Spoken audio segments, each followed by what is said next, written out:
દાહોદ ખાતે વુમનિયા ગ્રુપ દ્વારા ફાગ ઉત્સવનું આયોજન કરવામાં આવ્યું હતું। જિલ્લાના 25થી વધુ મહિલા મંડળોએ ફાગ ઉત્સવમાં ભાગ લીધો હતો। દાહોદ જિલ્લાના સાંસદ જસવંતસિંહ ભાભોરની ઉપસ્થિતિમાં ફાગ ઉત્સવને ખુલ્લો મુકાયો હતો। જેમ ગોકુળ મથુરામાં ફાગ ઉત્સવની ઉજવણી થાય છે તે રીતે દાહોદમાં પણ ઉજવણી કરાઈ છે। મહિલાઓમાં રહેલ શક્તિ બહાર આવે તે માટે વુમનિયા ગ્રુપ દ્વારા આ આયોજન કરવામાં આવ્યું હતું। જિલ્લાના અલગ અલગ ગામોમાંથી મહિલા મંડળો જુદી જુદી રીતે કૃતિઓ રજૂ કરી હતી।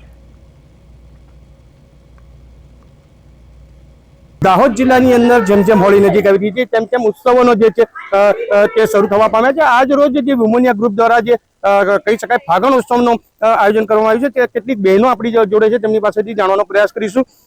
શું કહેશો બેન, કઈ રીતનું આયોજન છે? દર વખતે આયોજન થાય છે।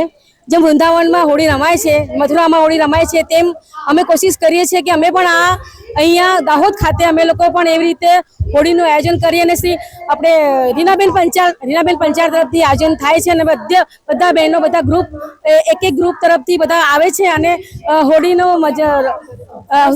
રમીએ છીએ અમે હોળી મળીને। અને જેમ વૃંદાવનમાં રમાય છે કોશિશ કરીએ છીએ કે અમે પણ એવો માહોલ અહીંયા સર્જિત કરી શકીએ। ચોક્કસથી આ જે દાહોદ જિલ્લામાં હોળીનું અનેરું મહત્વ છે, શું કહેશો એને મહોત્સવને લઈને?